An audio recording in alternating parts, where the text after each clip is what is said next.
Cabai, komoditas hortikultura yang tak terpisahkan dari dapur masyarakat Indonesia, menghadapi tantangan besar setelah dipanen.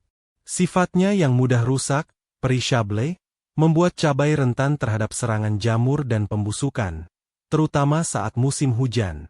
Penyakit antraknosa, yang disebabkan oleh jamur Choletotrychum sp, menjadi momok utama yang menyebabkan buah cabai membusuk, kering, dan keriput, bahkan bisa mengakibatkan kegagalan panen total. Tingginya tingkat kerusakan pasca panen ini tidak hanya merugikan petani tetapi juga mempengaruhi ketersediaan dan stabilitas harga di pasar. Menghadapi masalah ini, dunia pertanian terus berinovasi mencari solusi yang efektif sekaligus aman bagi konsumen dan lingkungan. Penggunaan fungisida sintetik yang masif seringkali meninggalkan residu kimia yang berbahaya. Oleh karena itu, para peneliti kini melirik potensi bahan-bahan alami sebagai alternatif yang lebih ramah lingkungan. Dua material yang menunjukkan potensi luar biasa adalah kitosan dan minyak atsiri, yang ketika dipadukan mampu menciptakan sebuah perisai pelindung alami untuk cabai. Teknologi ini dikenal dengan sebutan edible coating atau pelapis edible, yaitu lapisan tipis yang dapat dimakan yang berfungsi untuk menghambat laju respirasi, kehilangan air, dan serangan mikroba. Kitosan, sebuah biopolimer dari limbah cangkang udang dan kepiting, berpadu dengan minyak atsiri dari berbagai rempah, menciptakan sebuah formula ampuh. Kombinasi keduanya terbukti mampu memperlambat proses pembusukan secara signifikan, menjaga kesegaran, dan memperpanjang umur simpan cabai. Inovasi ini membuka harapan baru dalam penanganan pasca panen cabai secara berkelanjutan.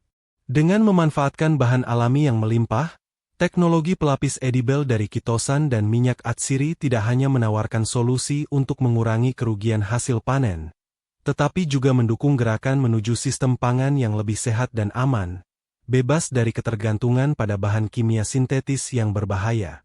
Penyakit antraknosa adalah salah satu penyakit paling merusak yang menyerang tanaman cabai, khususnya pada fase setelah panen. Penyakit ini disebabkan oleh infeksi jamur dari genus Choletotrychum, terutama spesies Choletotrychum capsici dan Choletotrychum gloeosporioides. Serangannya menjadi sangat ganas terutama pada musim hujan atau dalam kondisi kelembapan tinggi, yang merupakan lingkungan ideal bagi jamur ini untuk berkembang biak. Gejala awal serangan antraknosa pada buah cabai biasanya ditandai dengan munculnya bercak-bercak kecil, sedikit terbenam, dan basah. Seiring waktu, bercak ini akan meluas, berubah warna menjadi coklat kehitaman, dan membentuk lingkaran-lingkaran konsentris.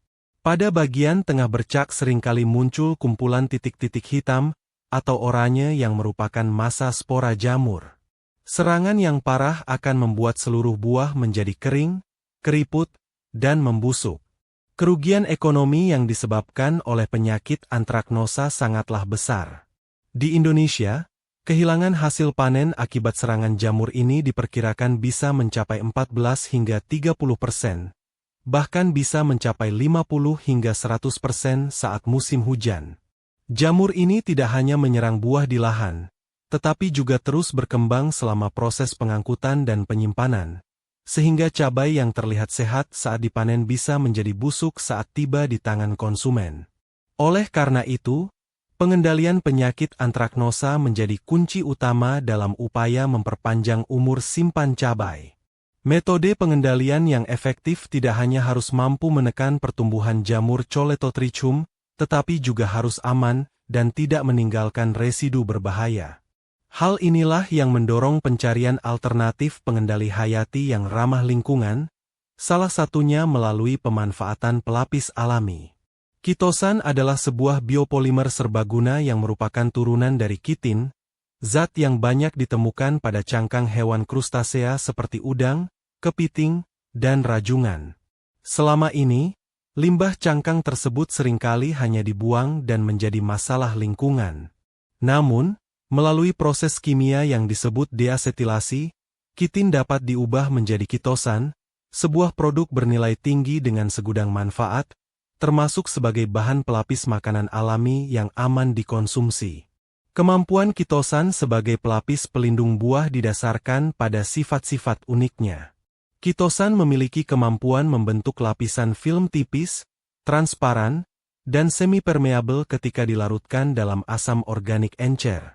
Lapisan ini berfungsi sebagai penghalang, barrier, yang efektif untuk memperlambat laju respirasi dan transpirasi, penguapan air, pada buah. Dengan menghambat pertukaran gas oksigen dan karbon dioksida serta menahan kelembapan, proses pematangan dan pelayuan cabai dapat diperlambat. Selain sebagai barier fisik, keunggulan utama kitosan terletak pada aktivitas antimikrobanya yang kuat. Kitosan memiliki muatan polikationik, positif, yang mampu berinteraksi dengan membran sel mikroorganisme patogen seperti jamur dan bakteri yang umumnya bermuatan negatif. Interaksi ini menyebabkan kerusakan pada membran sel, mengganggu metabolisme, dan pada akhirnya menghambat pertumbuhan serta membunuh mikroba penyebab pembusukan. Dengan demikian, kitosan bekerja dengan dua mekanisme sekaligus, sebagai pelapis fisik yang memodifikasi atmosfer di sekitar buah dan sebagai agen antimikroba aktif yang melindungi buah dari infeksi. Sifatnya yang biodegradable, tidak beracun, dan ketersediaannya yang melimpah menjadikan kitosan sebagai kandidat ideal untuk pengembangan teknologi pengawetan pangan yang ramah lingkungan dan berkelanjutan. Minyak atsiri, atau dikenal juga sebagai minyak esensial, adalah ekstrak senyawa aromatik yang sangat terkonsentrasi yang diperoleh dari berbagai bagian tumbuhan, seperti daun, bunga, buah, kulit kayu, dan akar. Minyak atsiri dari tanaman seperti cengkeh, kayu manis, serai, dan kemangi telah lama dikenal memiliki sifat antimikroba dan antioksidan yang kuat. Senyawa aktif seperti eugenol pada cengkeh, sinamaldehida pada kayu manis, dan sitral pada serai adalah beberapa contoh komponen yang bertanggung jawab atas bioaktivitas ini. Mekanisme kerja minyak atsiri dalam menghambat pertumbuhan mikroba bersifat kompleks dan beragam. Senyawa-senyawa hidrofobik dalam minyak atsiri mampu merusak membran sel jamur dan bakteri, menyebabkan kebocoran komponen seluler vital dan mengganggu proses-proses penting seperti produksi energi dan sintesis protein. Beberapa penelitian menunjukkan bahwa eugenol dari minyak cengkeh dapat menyebabkan lisis atau pecahnya miselium, jaringan hifa, jamur. Minyak atsiri telah terbukti sangat efektif dalam menekan pertumbuhan berbagai jamur patogen tanaman, termasuk Cholethotrichum sp, yang menjadi penyebab utama penyakit antraknosa pada cabai. Sifat anti jamur yang luas ini menjadikannya biofungisida alami yang sangat potensial. Berbeda dengan fungisida kimia, minyak atsiri umumnya lebih aman dan mudah terurai di lingkungan, sehingga tidak meninggalkan residu yang berbahaya. Pemanfaatan minyak atsiri sebagai pengawet alami sejalan dengan meningkatnya permintaan konsumen akan produk pangan yang aman dan bebas bahan kimia. Kemampuannya untuk menghambat pertumbuhan berbagai patogen pembusuk menjadikan minyak atsiri sebagai komponen penting dalam pengembangan teknologi pengawetan pangan inovatif. Kekuatannya akan semakin berlipat ganda ketika dikombinasikan dengan bahan pelapis seperti kitosan. Kombinasi antara kitosan dan minyak atsiri menciptakan sebuah sinergi yang luar biasa dalam bentuk pelapis edible coating. Dalam formulasi ini, kitosan tidak hanya berperan sebagai pembentuk lapisan film, tetapi juga berfungsi sebagai matriks atau pembawa, carrier, untuk minyak atsiri. Penambahan minyak atsiri ke dalam larutan kitosan akan membentuk emulsi yang ketika diaplikasikan pada cabai akan menghasilkan sebuah lapisan pelindung multifungsi. Minyak atsiri yang bersifat hidrofobik, menolak air, membantu meningkatkan ketahanan lapisan kitosan terhadap kelembapan, sehingga lebih efektif dalam mencegah susut bobot akibat penguapan air dari cabai. Sebaliknya, kitosan membantu menstabilkan emulsi minyak atsiri dan memastikannya terdistribusi secara merata di seluruh permukaan buah. Kombinasi ini menghasilkan lapisan pelindung yang lebih kuat dan lebih efektif dibandingkan penggunaan masing-masing bahan secara terpisah. Mekanisme perlindungan dari pelapis kombinasi ini menjadi jauh lebih kuat. Lapisan kitosan memberikan barrier fisik yang memperlambat respirasi dan kehilangan air, sementara partikel-partikel minyak atsiri yang terperangkap di dalamnya secara aktif melepaskan senyawa antimikroba untuk membunuh spora jamur yang menempel di permukaan cabai. Efek gabungan ini secara signifikan mampu menekan pertumbuhan jamur penyebab antraknosa dan pembusukan lainnya. Proses pembuatan larutan pelapis ini relatif sederhana. Kitosan dilarutkan dalam larutan asam asetat encer, kemudian minyak atsiri, misalnya minyak cengkeh atau kayu manis, diemulsikan ke dalam larutan kitosan tersebut dengan bantuan pengemulsi seperti TWN20 atau gliserol dan diaduk hingga homogen.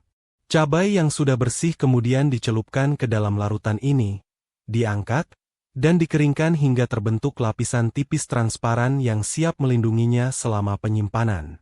Aplikasi pelapis edible dari kitosan dan minyak atsiri pada buah cabai telah terbukti secara ilmiah memberikan berbagai manfaat nyata. Manfaat utama adalah perpanjangan umur simpan yang signifikan. Cabai yang dilapisi dapat bertahan lebih lama dari pembusukan, tetap segar selama beberapa hari bahkan minggu lebih lama dibandingkan cabai tanpa perlakuan, terutama saat disimpan pada suhu yang lebih rendah. Pelapisan ini sangat efektif dalam mempertahankan kualitas fisik cabai. Lapisan tipis yang terbentuk mampu menekan laju transpirasi, sehingga susut bobot buah dapat dikurangi secara drastis. Cabai tetap padat, kencang, dan tidak mudah keriput. Berbagai penelitian menunjukkan bahwa buah yang dilapisi memiliki tingkat kekerasan yang lebih tinggi dan susut bobot yang lebih rendah selama masa penyimpanan. Selain kualitas fisik, kualitas visual dan nutrisi juga lebih terjaga. Lapisan pelindung membantu mempertahankan warna merah cerah pada cabai dan memperlambat proses perubahan warna menjadi kusam. Lebih penting lagi, kandungan nutrisi seperti vitamin C, yang mudah teroksidasi dan rusak, dapat dipertahankan lebih baik pada cabai yang dilapisi karena lapisan tersebut berfungsi sebagai penghalang oksigen. Secara keseluruhan, teknologi ini berhasil menekan tingkat kerusakan buah akibat serangan jamur patogen, terutama antraknosa. Cabai yang dilapisi menunjukkan persentase kejadian busuk yang jauh lebih rendah. Dengan demikian, petani dan pedagang dapat mengurangi kerugian pasca panen, sementara konsumen mendapatkan produk dengan kualitas yang lebih baik dan lebih segar. Inovasi pelapis edible dari kitosan dan minyak atsiri menawarkan prospek yang sangat cerah untuk masa depan penanganan pasca panen produk hortikultura. Teknologi ini merupakan solusi yang ramah lingkungan, memanfaatkan limbah industri perikanan, cangkang krustasea, dan sumber daya alam terbarukan, tanaman penghasil minyak atsiri. Ini sejalan dengan prinsip ekonomi sirkular dan pertanian berkelanjutan. Pengembangan teknologi ini dapat mengurangi ketergantungan sektor pertanian pada fungisida kimia sintetis. Penggunaan pengawet alami ini tidak hanya lebih aman bagi lingkungan, tetapi juga menjawab kekhawatiran konsumen global akan adanya residu pestisida pada bahan pangan. Produk cabai yang dilindungi dengan pelapis alami ini memiliki nilai jual lebih tinggi di pasar yang mengutamakan keamanan dan kesehatan pangan. Peluang aplikasi teknologi ini sangat luas, tidak hanya terbatas pada cabai, tetapi juga dapat diadaptasi untuk berbagai jenis buah dan sayuran lain yang mudah rusak seperti mangga, pisang, pepaya, dan tomat. Dengan penyesuaian formulasi, pelapis edible dapat menjadi solusi universal untuk memperpanjang umur simpan berbagai komoditas pertanian, sehingga membantu mengurangi angka kehilangan dan pemborosan pangan, food loss and waste, secara global. Untuk masa depan, penelitian lebih lanjut dapat difokuskan pada optimalisasi formulasi untuk jenis komoditas yang spesifik, peningkatan skala produksi pelapis edible agar lebih ekonomis, dan sosialisasi kepada para petani mengenai cara aplikasi yang mudah dan efektif. Dengan dukungan dari berbagai pihak, teknologi sederhana namun efektif ini berpotensi besar untuk meningkatkan ketahanan pangan, kesejahteraan petani, dan kesehatan masyarakat.